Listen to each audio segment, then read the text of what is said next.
Hello everyone, welcome to TechLabor channel, and in today's video I'm going to show you how to change the font size in your Windows 10 computer. So what you need to do first is click on Start and then click on Settings.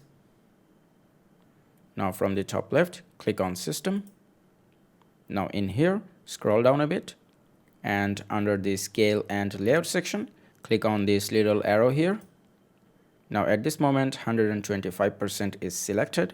Now to increase the font size, I can select 150 or 175. So I'm just gonna select 150, and as you can see here, everything just got bigger. And don't worry about this error message. All it means is that if you had any applications open during the font change, you can just restart that application for the font change to take effect. And to decrease the font size, you can of course go to 125%, or even lower, you can go to 100%. And that's it for today. I hope this video was helpful. If it was, please give it a thumbs up, and I'll see you guys in the next one.